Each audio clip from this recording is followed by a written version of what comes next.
Hey, it's Mark Ferguson with Investor More, and we are taking a peek at a commercial property that just went vacant. So this is one of the first commercial properties I ever bought back in 2017, and it did come with a surprise. So Nikki and I were walking around outside, and I almost stepped right on this until I looked down. That's a dead raccoon that's been there for a really long time, and he kind of camouflaged himself into the rock. So it's a bit surprised he's still there because this business literally just moved out last month, and I'm sure that couldn't smell too good for a while, but maybe they just didn't know where it was coming from.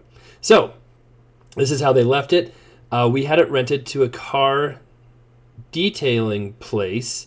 I think they might have done some tint and different stuff too, and they had it rented for a little over 2 years, around there.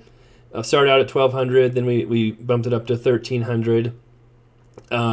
This space is 900 square feet, so it is not huge by any means, but it is in very high demand to get small kind of shop flex space like this. And when I first bought it, we paid $72,500 for it, which was a good deal, but it wasn't a crazy deal back then in 2017. There was some other properties in that price range. But the bathroom was kind of wonky, so we did fix that, put in some drywall, make it fully enclosed. We did a little bit of work here. And then we used it to store materials for my flipping and rental business for quite a few years. And I had my Mustang in here for a while too, before I was able to expand my garage space and build an office garage and have more room there as well. So it's been a great little building, pretty good investment too. And I'm probably just going to rent it again, but need to figure that out and think about it. Based off renting it for $1,300 a month, and we might even be able to get more than that now, it's worth $180,000, maybe even a little bit more. So it's got some good value in it, and honestly, this type of space might be worth even more to an owner-occupant as vacant.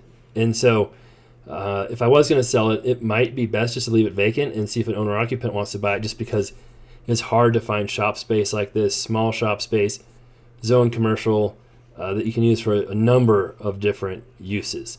I was trying to break my garage door here. I opened it when it was still locked, and I think I might have kicked it off the track just slightly. So then I unlocked it and got it up a little ways. But these are expensive to fix and to repair. So you want to try not to break these giant garage doors, because that's part of the value in this shop and building, is having this huge garage door like this. But honestly, I was able to fix it. It was my superior mechanical skills of closing it and then opening it again that fixed this garage door. So if anybody needs help, let me know. I can probably come fix your garage door for you. So like I said, we used to store materials here. And then I moved all my materials to a different location where we had rented to a car repair place, and the city made us kick them out because it was against zoning regulations there. And that property is part of the compound, which was one of our crazier deals I'd ever done. And we'll show you some of that property here in just a little bit. But this is a nice little complex. We have by far the smallest unit in here. And sometimes being small is good, sometimes it's bad. But having small space like this means a lot of different people would be interested in it and could afford it. And yes, I picked up that raccoon with a shovel thing that was in the shop and then carried him over to the dumpsters. So the raccoon, may you rest in peace and not in our front yard of this building.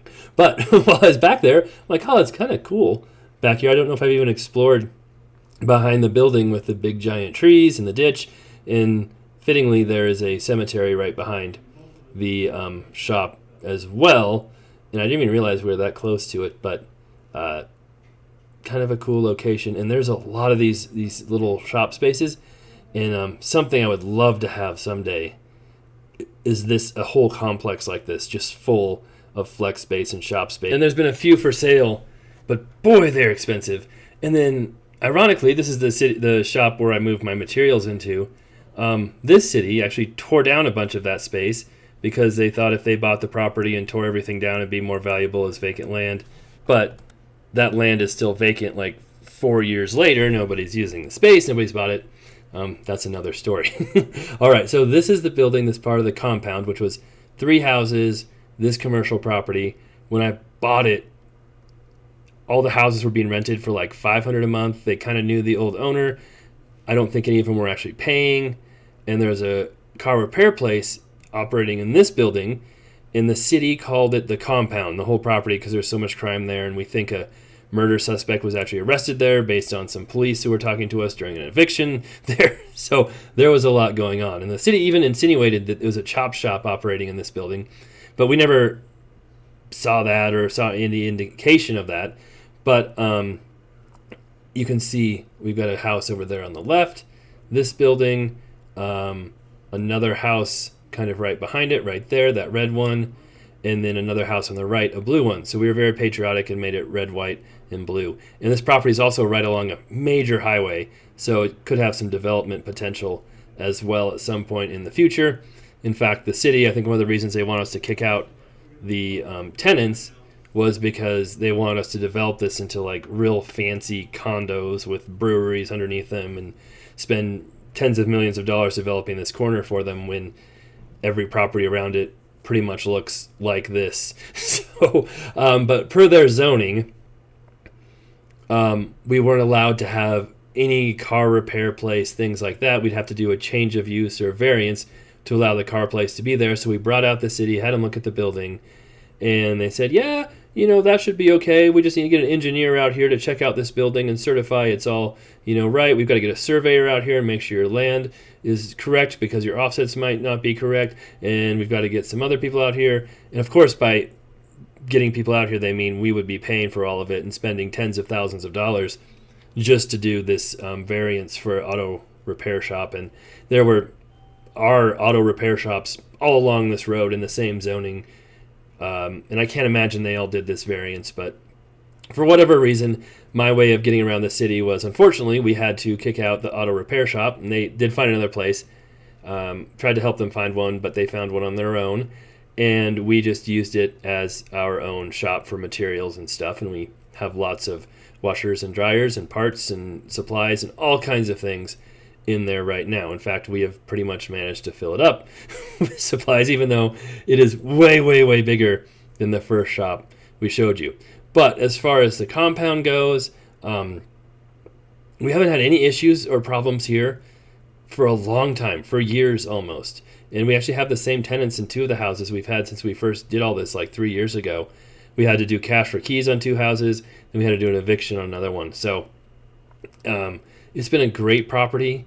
I paid like $415,000 for this whole thing with 3 houses and a commercial property, and it was for sale for years. Nobody wanted it, and it's probably worth $900,000, maybe even more than that now, based on the rents and houses, and they're mostly on individual lots, so you could sell them separately if you wanted to.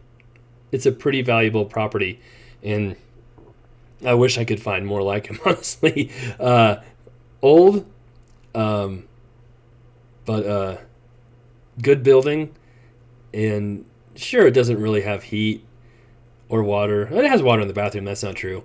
But for storage reasons, it has electricity, and it's been a pretty good shop. So that's the update.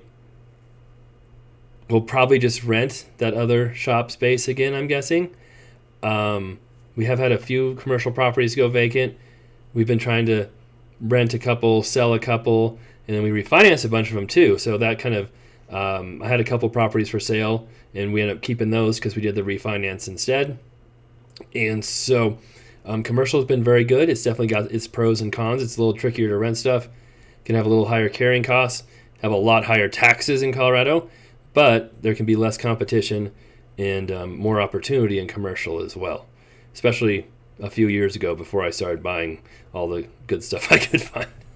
All right, let us know what you think. We'll be back with more videos on our flips, our rentals, our businesses coming up soon. And if anything else comes up vacant, of course, we always show those and how the tenants leave them. And if we have any drama, different things going on, we always